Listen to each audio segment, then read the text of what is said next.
No, I didn't speak to the justice. I'd be able to do it if I wanted. I have the absolute right to do it.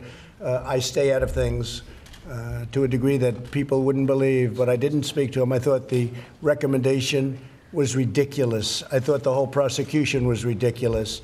And I look at others that haven't been prosecuted, or I don't know where it is now.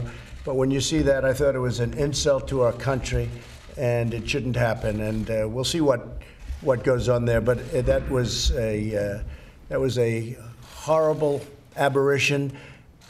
These are I guess the same Mueller people that put everybody through hell, and I think it's a disgrace. No, I have not been involved with it at all. Would you consider commuting? I don't want to talk about that now. I think it was a disgraceful recommendation. They ought to be ashamed of themselves. What they've done to General Flynn, what they've done to others, and then the really guilty ones, people that have committed major crimes, are getting away with it. I think it's a disgrace. See what happens. Go ahead, John. I was just going to say, Mr. President, you took on Michael Bloomberg, and Brad Parscale did as well over stop and frisk.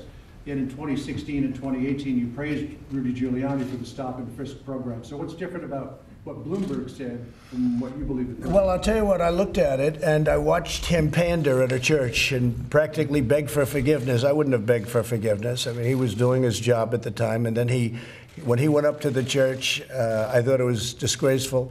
But I put something out, and it was pretty nasty. And I thought, I'm looking to bring the country together, not divide the country further. But when he went up to a church and he apologized for everything he's ever done, that was only for getting votes. And I think probably people understand that. Yeah, please. I am. I just spoke with Prime Minister Modi, and it's going to be I don't know who's going, but he said we will have millions and millions of people. My only problem is, so last night we probably had 40 or 50,000 people, far more than anyone else. But when we have 50,000 people nowadays, fellas, I'm not going to feel so good, because he thinks we'll have 5 to 7 million people just from the airport to the new stadium. And it's the largest stadium in the world. He's building it now. It's almost complete, and it's the largest in the world. And he's a friend of mine. He's a great gentleman, and I look forward to going to India. So we'll be going at the end of the month. Do you plan to sign a trade deal with the Indians? They want to do something, and we'll see if we can make the right deal. We'll do it. Mr. President, do you know who Anonymous is? I don't want to say, but you'd be surprised. Would you be surprised? But I don't want to say. Hey, can you talk a little bit more about some of the recent departures from the White House, including the Vindman twins? No, well, I obviously wasn't happy with the job he did. First of all, he reported a false call that wasn't what was said on the call. What was said on the call was totally appropriate, and I call it a perfect call. I always will call it a perfect call. And it wasn't one call, it was 2 calls. There were 2 perfect calls. There was no setup, there was no anything, and he reported it totally differently. And then they all went wild when I said that we have transcripts of the calls, and they turned out to be totally accurate transcripts. And if anybody felt there was any changes, we let them make it, because it didn't matter. So we had totally accurate transcripts, and it turned out that what he reported was very different. And also, when you look at Vindman's, the person he reports to said horrible things, avoided the chain of command, leaked, did a lot of bad things. And so we sent him on his way to a much different location, and the military can handle him any way they want. General Milley has him now. I congratulate General Milley. He can have him. And his brother also. So we'll find out what happened. I mean, we'll find out. But he reported very inaccurate things. You understand that, John, when you look at his report and then when you look at what actually the exact words.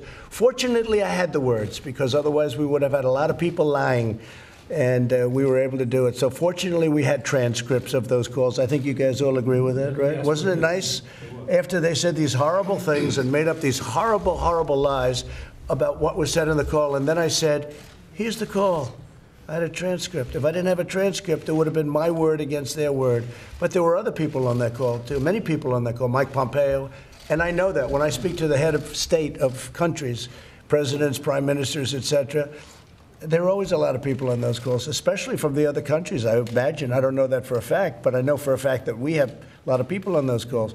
Who would say something wrong? I wouldn't say it wrong anyway, but who would say wrong when a call is loaded up with, sometimes as many as 25 people, sometimes as many as 3 or 4 or 2, but there's always people on those calls. I fully know that. But that was a perfect call, and it wasn't reported the way it was reported, like, oh, it was so terrible. That was a very nice call. That was a very friendly call.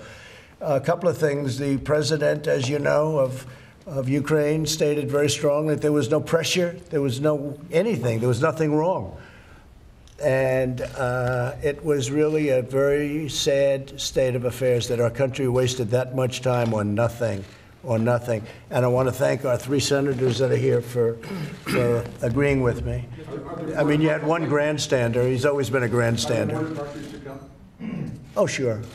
Oh, sure. Absolutely. There always are. When you say that the military can deal with Vindman any way that they want, Yeah, well, that's up to them. He is over with the military. Do you think he needs to face disciplinary? That's going to be up to the military. We'll have to see. But if you look at what happened, I mean, they're going to certainly, I would imagine, take a look at that. But no, I think what he did was just reported a false call. If you look at what he said, and I'll tell you, the one worse was you look at Shifty Schiff. Take a look at what he did. He made up my conversation. And then we dropped the transcript, and he almost had a heart attack. Didn't he say 8 quid pro quos? Think of it. So 8 times I said the same thing, according to Shifty Schiff. If I ever did that, so you say it once. Now you say it again. We're talking about a man that I've never even met before. Now you say it a 3rd time, a 4th time, a 5th time, 6th time, 7th time, 8 times. 8 times he said that I asked for the exact same thing in one call. After the 3rd time, they'd have to take you away, okay? He's a sick person. Schiff is a very corrupt politician, and he's a sick person. So he made up, totally made up. And because he's shielded, which a lot of people didn't know, but because he's shielded by the halls of Congress, you know, in terms of what he says, you can say anything you want. He made up a story. It was total fiction.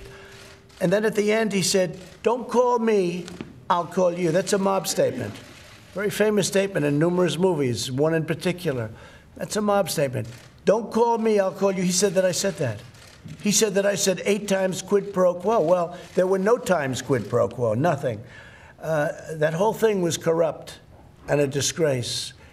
And Romney's a disgrace for voting against. He's a disgrace. Okay, anybody else? Can I just ask you to elaborate a little bit more on stop and frisk? It's going to be a big issue in the coming days. Do you support that policy? And is it, as you said, in a tweet? Anything we can do to get down crime and to get rid of drugs. But I think when a man is with stop and frisk his whole life, and then he decides to go Democrat, and he goes to a church, and he's practically crying. It looked like hell. He's practically crying, saying what a horrible thing he did. I think that's so disingenuous. You know what I'm talking about, fellas. That was so of Bloomberg. Look, he's a lightweight. He's a lightweight. You're going to find that out. He's also one of the worst debaters I've ever seen. And his presence is zero. So he'll spend his $300, $400, $500 million. Maybe they will take it away. Frankly, I'd rather run against Bloomberg than Bernie Sanders, because Sanders has real followers. Whether you like him or not, whether you agree with him or not, I happen to think it's terrible what he says, but he has followers. Bloomberg's just buying his way in. But we're going to find out what happens. We're going to find out. But when you go back to the church where he apologized for everything he ever did practically, and he looked pathetic. Our country doesn't need that kind of leadership. Thank you all very much. Thanks, everybody. It's stumbling. It's mumbling. Not pretty. But we'll see how he does. You never know. You never know. The only time you knew for sure was the Trump campaign. Trump was going to win. Do you think he can turn it around in South Carolina? He can always turn it around. You know, I think it's not going to be easy. I think he can turn it around, yeah. I think he has a shot. He's got probably almost as good a shot as anyone, but he's going to have to work. He's going to have to work very hard, much harder than they thought. Don't forget, when he first ran, I called him 1% Joe, because every time he ran, he only got 1%. And then Obama took him off the garbage heap. But he only got 1%, right, John? You know that. 1% Joe, but now he's, 19% Joe? It's better. He's doing better. He's made a lot of progress. But it's going to be very interesting. I think we're going to have a very interesting Democrat race, and I think we're going to have a very interesting election. But Our country is doing better than it's ever done. We've rebuilt our military thanks to the people back here. We've taken care of our vets at a level that they've never been taken care of before. Jerry, been never even close. And it's really something that we're very proud of. You look at the economy. I mean, we have the best economy we've ever had. We have the best employment numbers we've ever had, African American, Asian American, Hispanic American.